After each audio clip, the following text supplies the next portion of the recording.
My name is Aaron Stein. I'm the president of the Foreign Policy Research Institute, where we focus on all things foreign policy, but particularly looking at European security, security in the Indo-Pacific, as well as U.S. national security. And as you all can imagine, we have been very busy watching the rapid news unfold about changes or potential changes in the Euro-American relationship, how that may impact transatlantic security, and how that may impact NATO, of which we have a summit coming up in a couple months, which I imagine people who are steeped in this are concerned about how that will all go, or at least trying to get as much done beforehand so that it doesn't go sideways.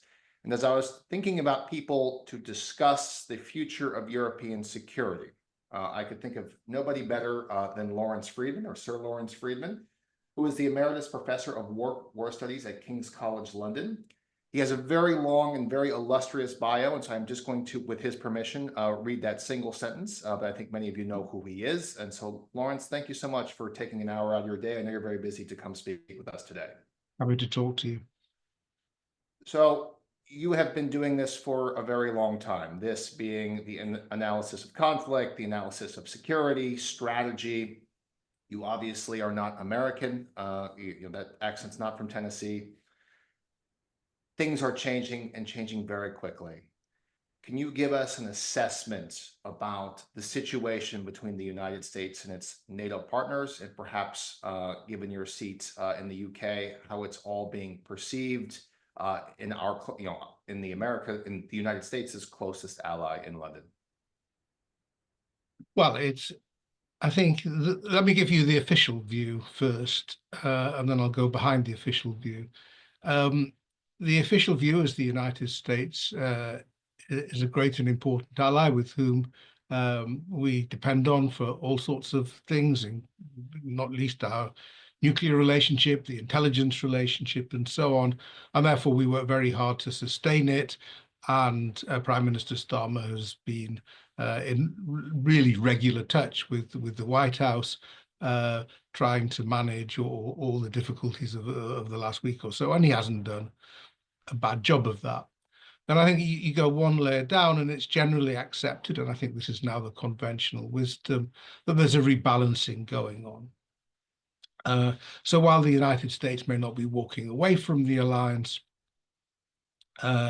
it still will be there in numbers, but its footprint will shrink.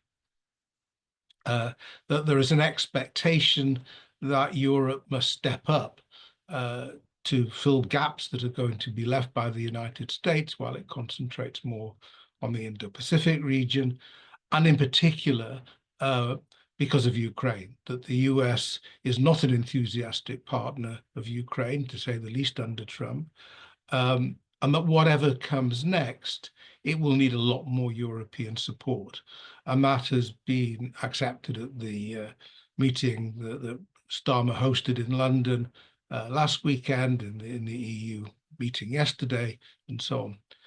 There's a third layer, which is sort of mild panic, that the things that Trump said will go to their logical conclusion, and we're going to be abandoned altogether, and Ukraine is going to be abandoned altogether. And really, this man is instinctively an ally of Putin. He admires him for being a strong man. He thinks he's winning in Ukraine, and therefore we really have to prepare for the worst. The difficulty with that view, and I don't actually think it's that true, but I can see why people might think it, is that if that's the case, we're in real trouble.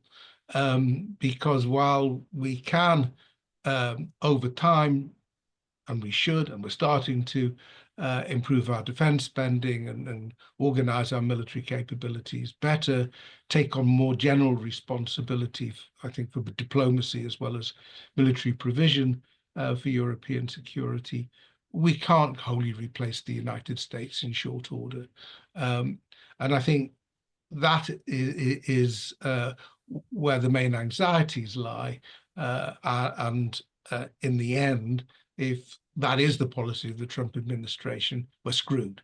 I don't quite think we're there yet, and I can see why the Prime Minister and others are doing their best to be as nice as possible to Mr. Trump under the circumstances. So the question that I think a lot of people who have focused on European security, myself included, is that we've all sat around these roundtables, either in Brussels or in London or in Paris, all very nice places to go. And the conversation all boils down to the same thing. It was in preparation for potential return of Donald Trump. Are Europeans prepared to accept his basic terms, which is to increase defense spending? And it seems like it was required to have this crisis in order for particularly the Germans to move forward here.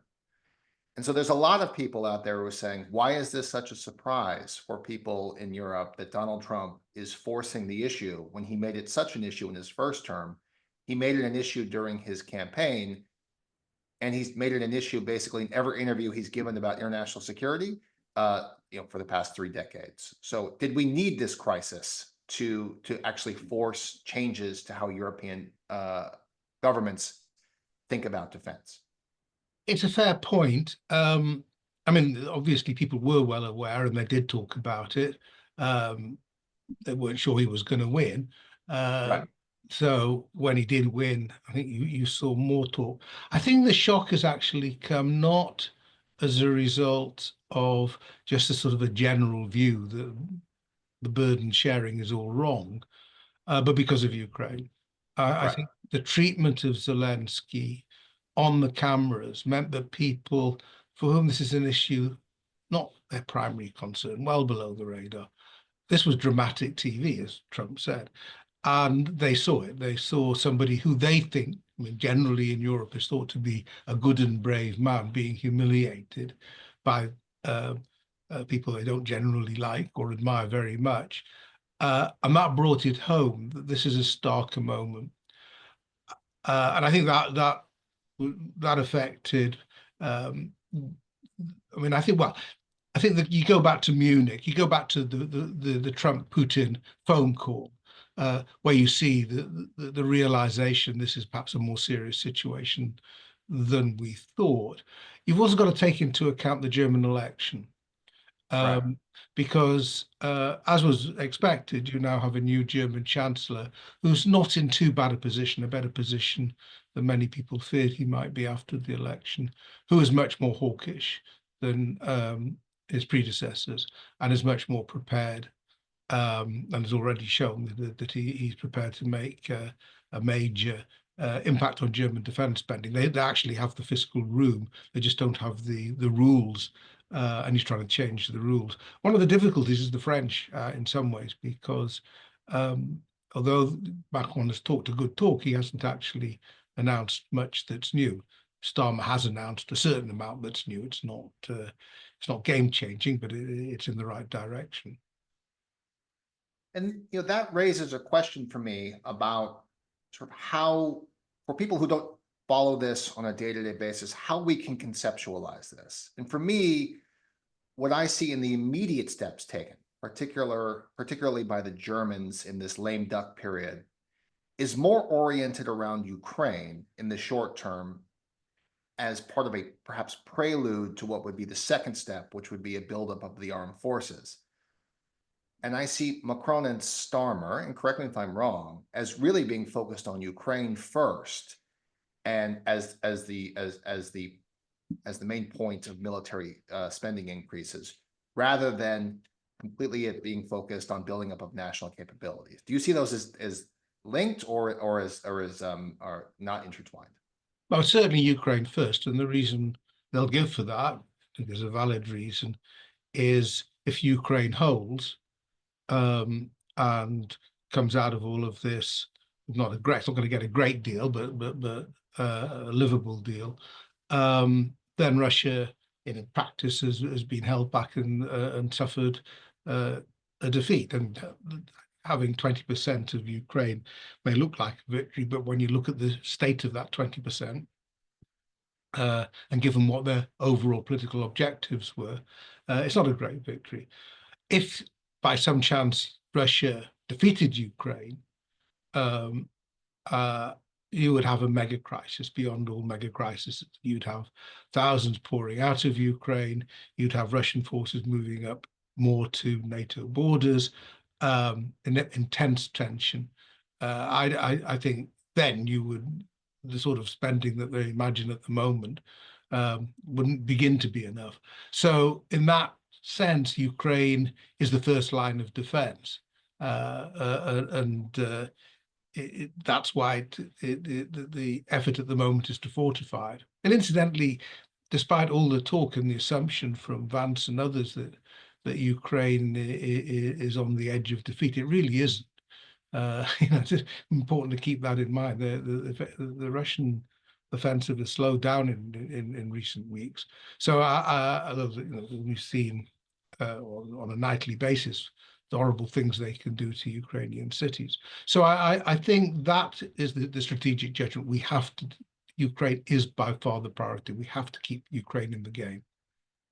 And one thing that I constantly come back to is that, the Trump administration, there's two things, right? There's dealing with the Trump administration, and then there's dealing with Trumpism as the new ism in American conservative politics, right? And so it is no longer Ronald Reagan-ism. We're now dealing with the Donald Trump political party. And so Trump will not be in office by the time many of the weapons that are now purchased by Europeans will actually be fielded. But Trumpism may persist. And so my concern amongst European leaders is not that I don't understand the anger at what has taken place over the past couple of weeks, is that if you look at the short term, you risk, equating this moment in American history and leading to outcomes that may not actually be desirable for European security, which is that we have a complete rupture because everybody's upset, and efforts by Starmer and Macron to try and come up with a workable solution to this transatlantic crisis go unheeded because it's domestically popular now to get what you want done by gearing up on Trump. And we talked a little bit about this before the webinar started, but I'm curious to hear your thoughts. First, I think since Obama, it's been apparent that Europeans are running out of excuses for why they're not doing more for their own security. It's not credible that countries of this size and wealth can't cope with a much weaker country by any metric other than nuclear weapons. So I think that's and that's not a trivial issue, of course. So I think that's part of it. And if you look, it may seem glacial, but defense spending has been moving up. They have accepted targets, 1.7% to 2%, and now 2.5%, and maybe it's going to be 3% of GDP. Now, obviously, when your GDP is suffering because your economies are still in a fraught state after COVID and the financial crisis, then that may not be as good as you'd like it to be. But nonetheless, it's happening. Poland, for example, is moving to 4% and taking it all very seriously. So it was happening already. It's not just because of Trump. And I think what's interesting to note at the moment is that because there is a lot of support for Ukraine, the sort of center and social democrats and so on accept the need to do more for Ukraine. I think what's interesting is the confusion Trump is causing in conservative circles, because they've sort of assumed that he was a Reaganite type, and now they're discovering he's something they really don't like very much. And if it wasn't so serious, it's quite amusing to watch. So I think what exactly Trumpism is about is one of the debates. Is it basically, as I think it is, American firstism, which has to be qualified because of past commitments and obligations, but basically Trump doesn't particularly see why the US should do very much for anybody, and I think that's a strong view, which has quite a lot of support on the left and the right in the US, but worries people obviously in Europe? Or has he, as sort of the more extreme version would say, switched sides and is now basically an agent of Putin, which I don't think is the case, but you can see why people think it. So you're having these sorts of debates going on. But in practice, European options are limited. As much as they might like to say a few well-chosen words to Trump and wave him goodbye, they can't. I mean, the integration of American and European military capabilities is just too great, and it would take years and years to be able to extract ourselves. So I think there's a lot of biting of tongues going on, choosing words carefully, in the hope that we can get through it. And we got through the last Trump administration, but it was a very different cast of characters. I think this time it's much more difficult, because what you don't have in the same way is very senior and established people within the administration who get it, who sort of know where the Europeans are coming from. I think even people who are vaguely sympathetic within the administration don't really have the history and the knowledge of the relationship. It's not, they've been looking elsewhere during their political careers. And some, Vance, Musk, Trump Jr., are actively hostile. So I think I don't think they've got much choice, the Europeans, but it's an incredibly difficult ground to tread. Well, I completely agree with that assessment, particularly with the challenges of unwinding the relationship.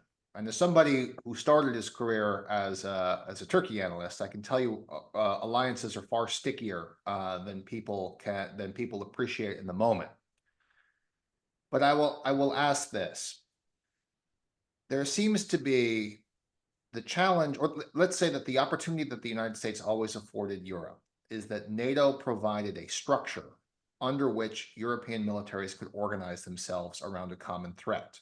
It also removed many of the sort of intra-European, let's say, the intra-European competition for who would actually be the leader of Europe. And it seems now that there is a credible, let's say, 2.5-person team that would discuss with Trump. And the reason why I say half is because the German chancellor is not yet the German chancellor in March.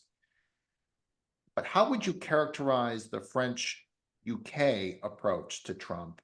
And does it have complete buy-in across Europe, or do you see fragments across sort of the Europe, let's call them the NATO states within Europe, that are looking to prepare themselves for a future of potential conflict in Ukraine with a less committed United States?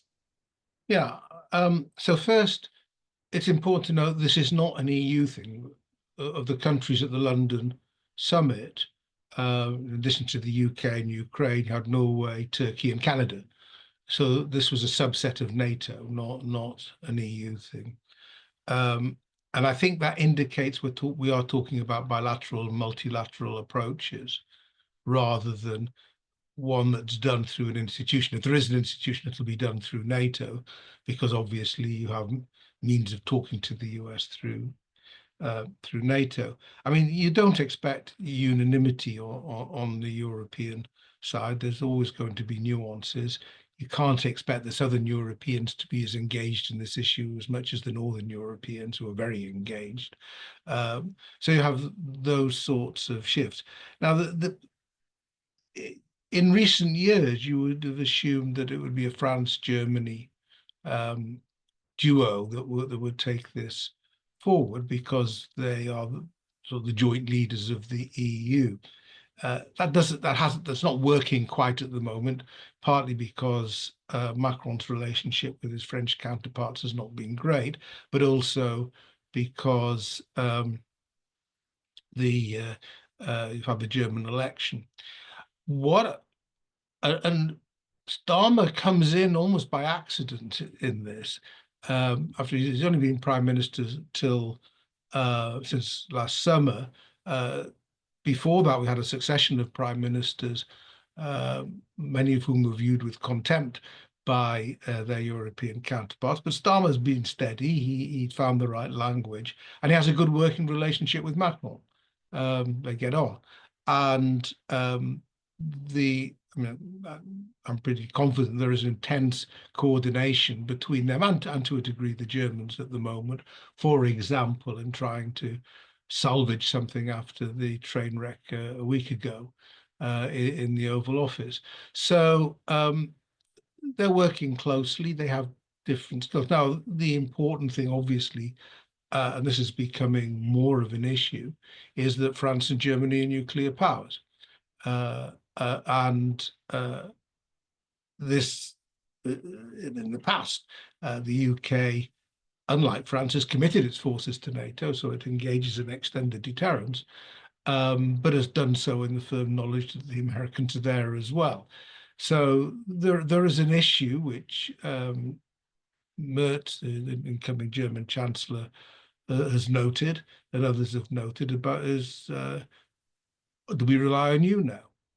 And I would say neither Starmer nor Macron are desperately comfortable with this, but are both having to say, well, you know, we do, our security and your security are intertwined. So, but I think that gives France and the UK a particular standing at the moment. They are the two most substantial military powers, despite, you know, the weaknesses of both, but they're still pretty substantial. And that's why I think they were the ones taking the lead. I mean, Merz couldn't take the lead because he's still coming in. So it was Macron and Starmer who made the trips to the White House, and it's Macron and Starmer who are working with Zelensky now to come up with a Ukrainian peace plan and so on.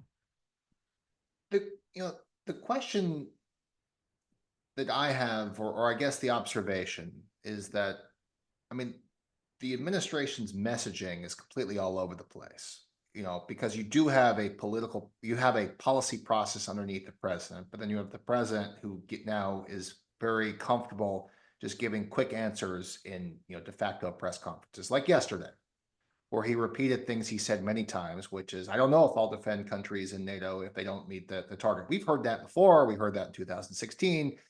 I guess the confusion comes, is that official policy, or is the official policy what my interlocutor says in the same, you know, news story? Trump is committed to Article 5, full stop.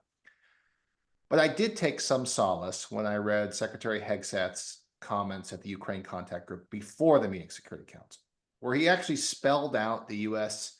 policy as a division of labor, i.e. in that the Europeans would take over the bulk of conventional security in Europe, which would entail a rearmament period, which I guess we're starting. And he's implying that the United States will continue to guarantee the security of the alliance with its nuclear forces. And the challenge, of course, is how do you make that guarantee credible when you have somebody in the White House who calls it into question?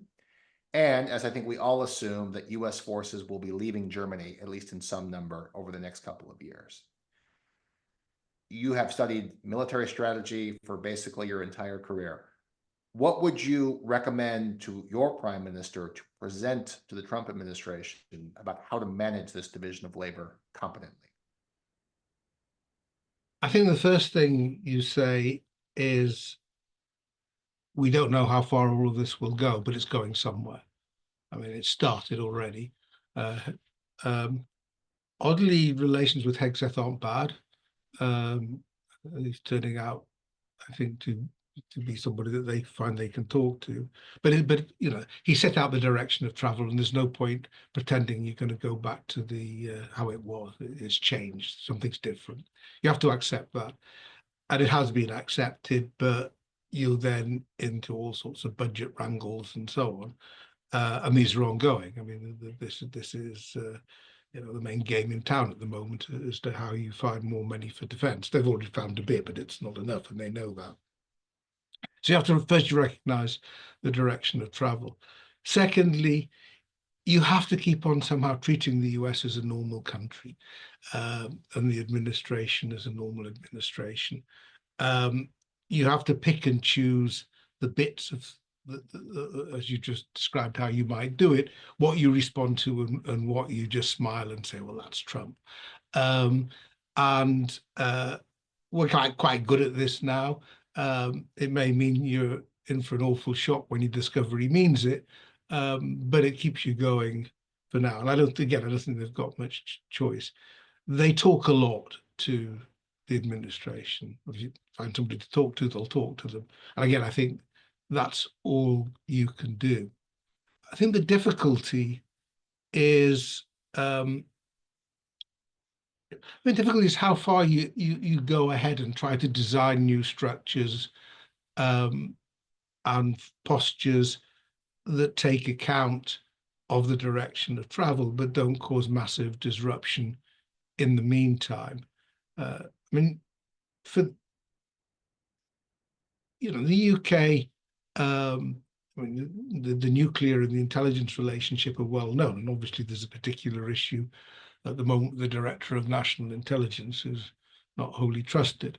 But it's maritime, it's air, the F-35s and so on. It's very difficult to see how you can suddenly dispense with all of that.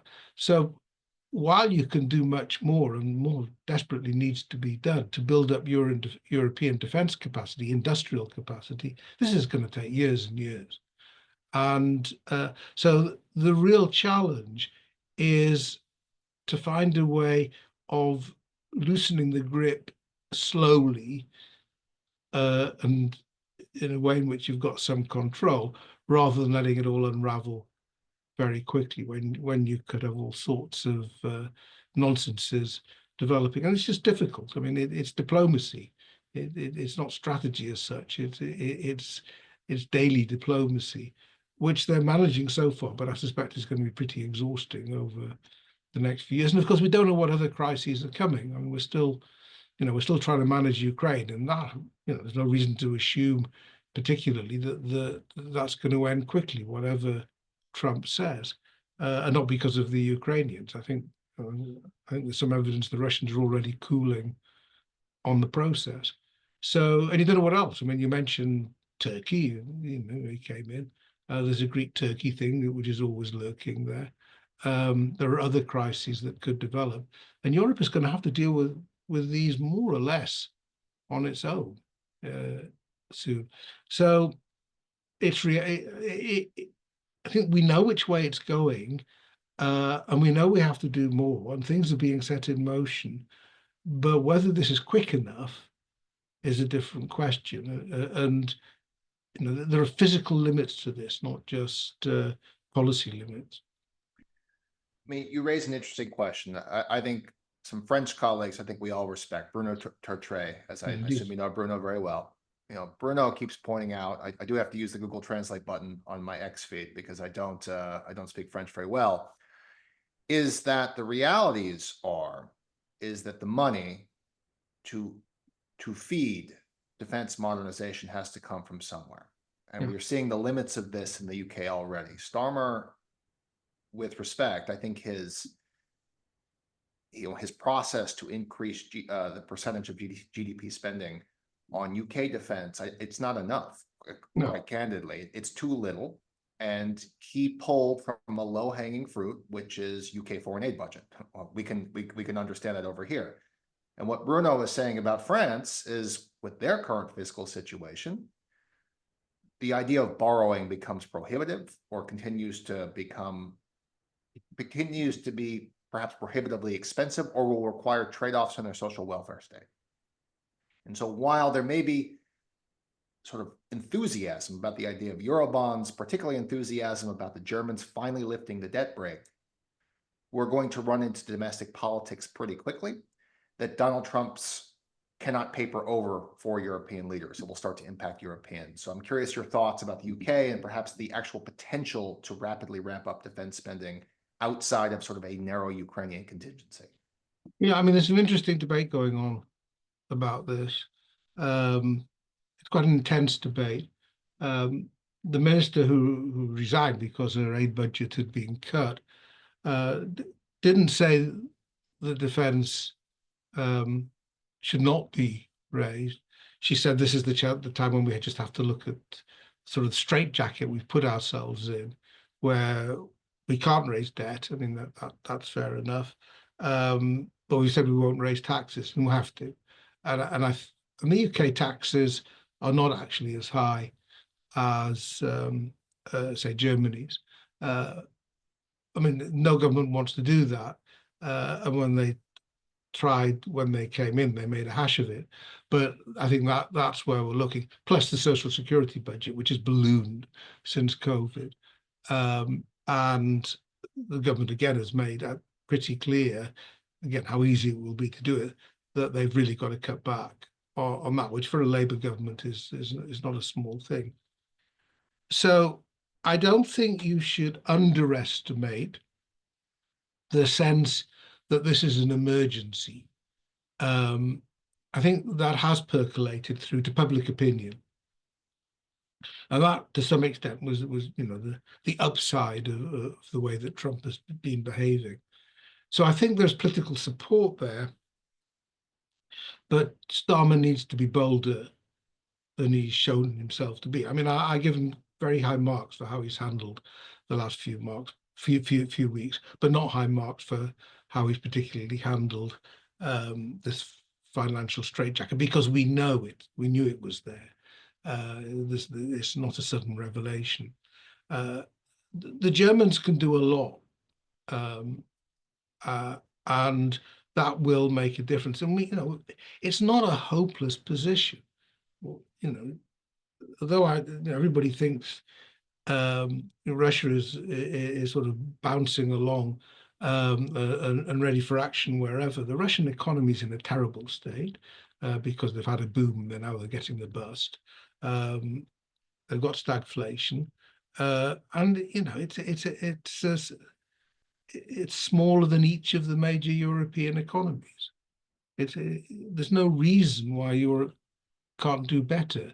It's just that, I mean, and part of that is coordination and shared programs, and not so much duplication, and thinking about harder where the gaps are, for example, in logistics, some in ISTAR and so on. I mean, it's not impossible, and I'm not fatalistic about it, but we just haven't made it easy for ourselves.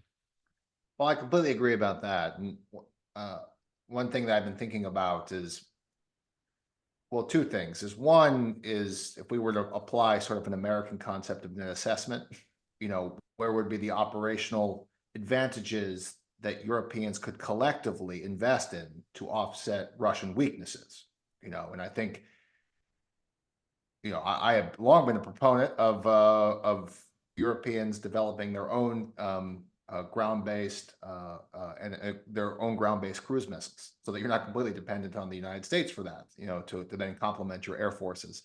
So, maybe talk about where the Europeans could invest as one, but more broadly, I do think Trump on his Ukrainian,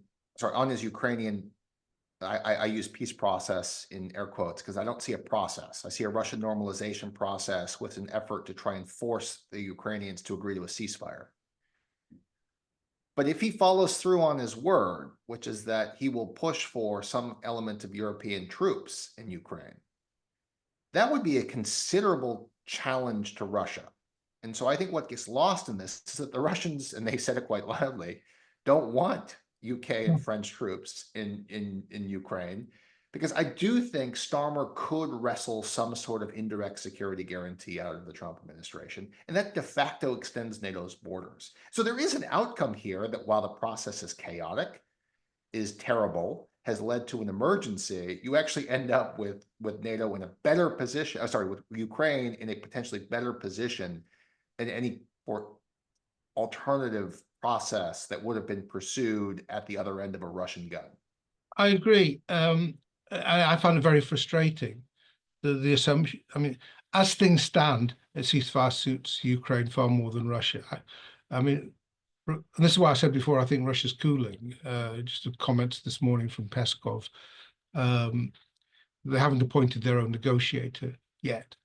I mean, they're not showing great enthusiasm because they keep on hearing ceasefire from the Trump people, and that's not what they want. It doesn't do them any good. It means they're stuck with this chunk of territory which has been depopulated, full of unexploded ordnance, almost completely economically inactive now, which would have to be policed and defended indefinitely if you don't get the subjugation of Ukraine, which is their objective. And Trump has given no indication of that. He, when he spoke to Macron, he said Putin will accept peacekeepers. And immediately the Russians sort of jumped in and said, no, we won't, no, we won't. And I think that's, and they keep on saying that. So in a way, that's made the whole peacekeeping debate and security guarantee an odd one, because it's a deal breaker for the Russians. So the most likelihood is you don't get a deal.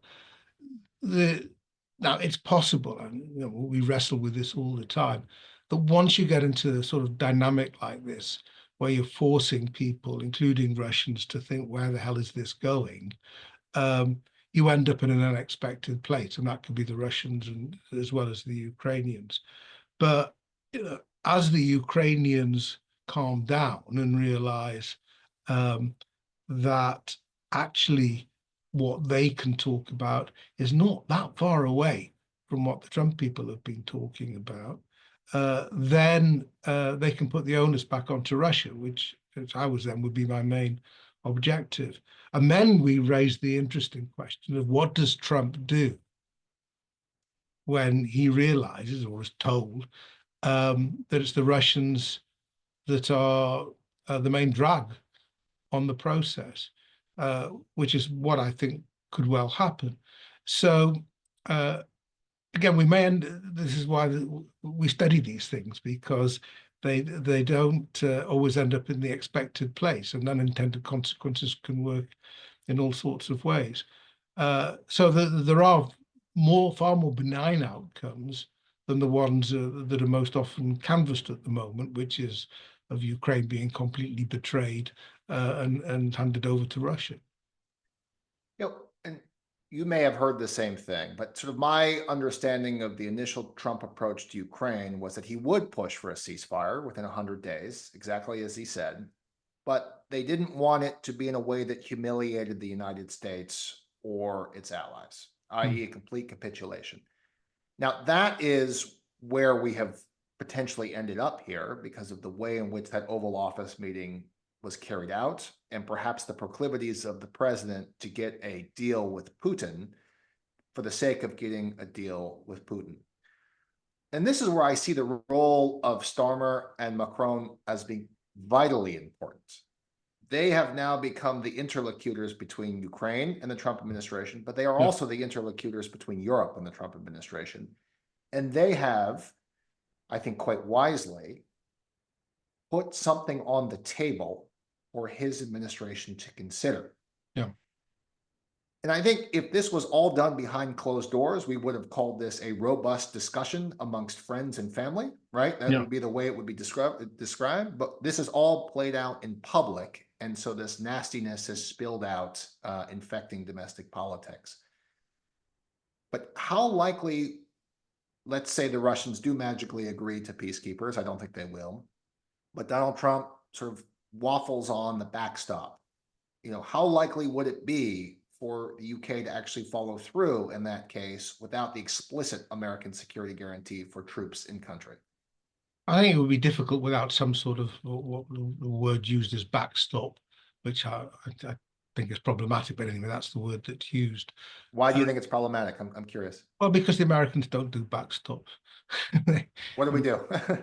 Well, your backstop suggests last resort, and you're sort of back to the rear. Americans tend to lead rather than follow. And anyway, it suggests that you'd have to pick up the pieces if we'd screwed it up. So I'm, but some sort of say, all you need to say in the end is, well, you're NATO members, you're doing something of which is for the good, and if you're interfered with by the Russians, then of course we come to your aid. It's natural. There's about 20 countries that the UK is now saying that have shown interest in supporting this, and but not all by putting troops in. I mean, by doing other enablers as well. If it's just British and French, then it's not enough. As you know, for every troop that's deployed, you need one that's training and another recuperating. So for 40,000 troops, you need 120,000 force, which is an awful lot more than the UK and French can provide. But if you start bringing in other countries, then it's okay.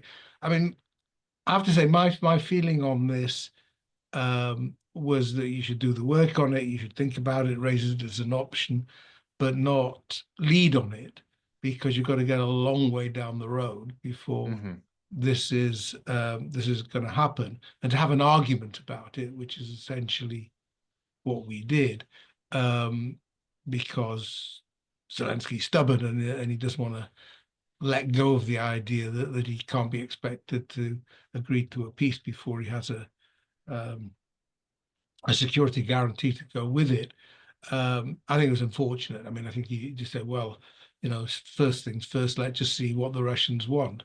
I wrote, I did a comparison with a moment in the Falklands War when Thatcher was presented from Reagan, or from Alexander Haig to be precise, with a peace plan for the Falklands, which went far further than she really thought she could go and sell to Parliament.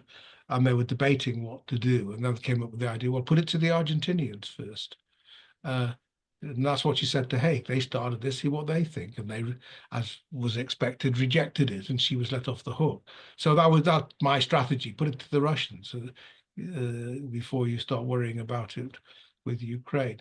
So, I mean, the short answer is it can be done with enough countries. It will be a stretch.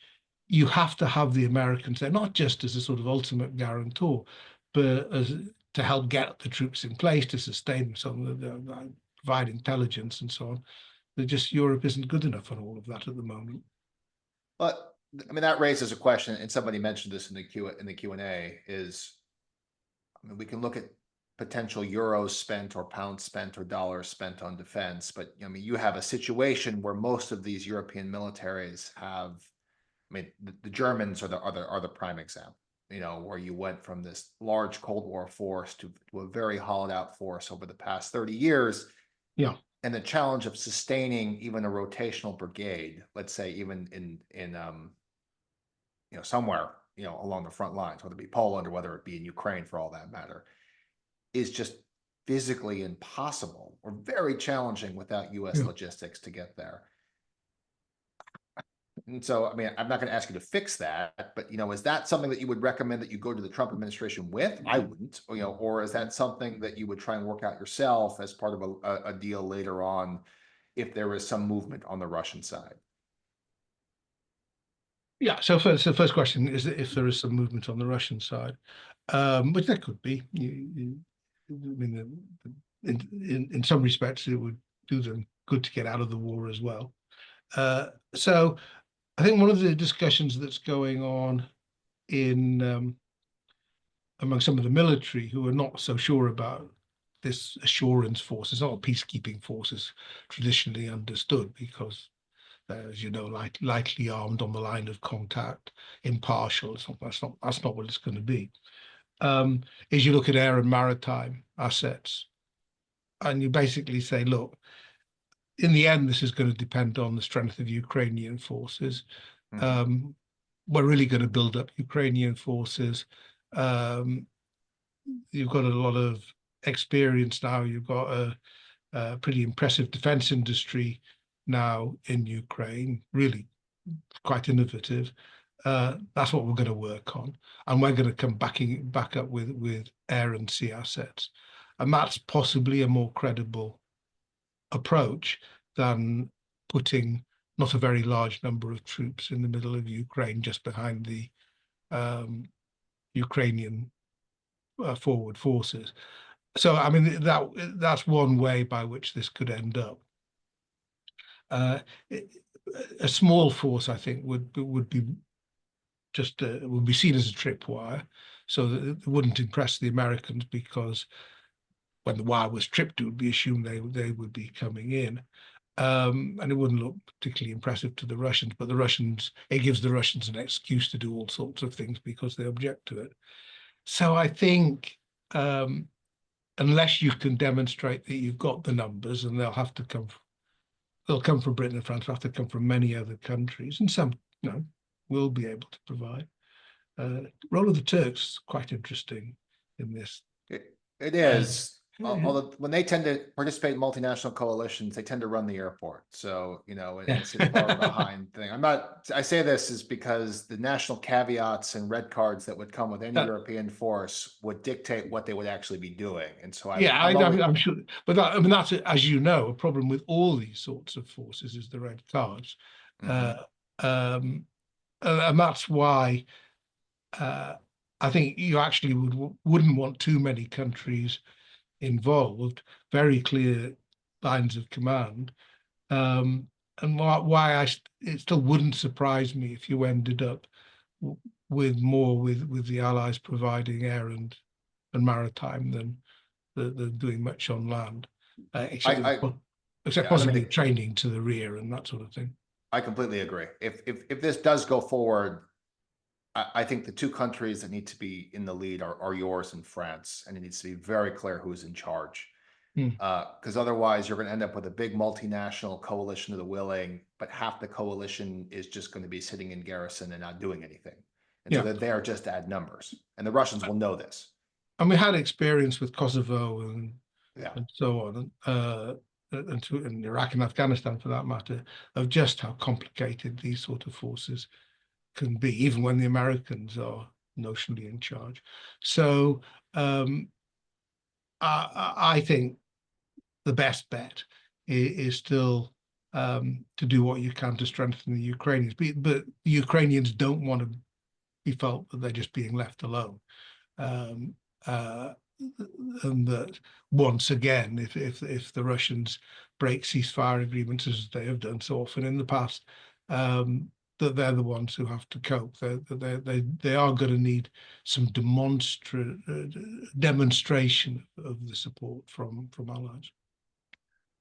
So one thing that I constantly remind myself is that's okay. So let's roll through the idea of a ceasefire. Russia will then be at the starting point of a rearmament period. Europe is at the starting point of a rearmament period. The United States is at the starting point of a rearmament period. The Chinese are in the middle of a arming up period. This is, I don't know what the historical, I'm not smart enough, or you probably are, to know what the historical parallel here is, where all of the world's global powers are preparing for an arms race. That is inherently destabilizing. And so I think that adds anxiety to where this is all going. And so what are your thoughts on, as I like to say, the start of major arms buildups in Europe, the United States, and the continuation in the Indo-Pacific? A lot there. Easy question. I think we start in Europe. I don't think it's clear what Russia will do. I mean, I know what people say, and that, in 3 years' time, they'll be ready to have another go. And if they've got a decent result out of Ukraine, they'll certainly have another go, and the Balts are next, or whatever. The fact is, and that they need, that they're overheated economically. I think people underestimate the problems that they have, and to some extent, these problems are manageable because there is a war on, and people don't want to appear unpatriotic. But the Russian internal debates have been getting quite intense on the need for lower interest rates and so on, and the problem of inflation. And you can only do that by cutting back on military spending. There's no other way of doing it. So I don't take it for granted that the Russians are going to go shooting forward, but you have to assume, maybe it wouldn't be very sensible at the moment to assume anything other than they will try and keep up their military capabilities. So yes, you'll see a degree of rearmament going on in Europe, different focus in the United States. I don't think this necessarily leads to war. I don't. I mean, I think, it's a bit too simplistic. It leads to tension. A lot of the question is about diplomacy.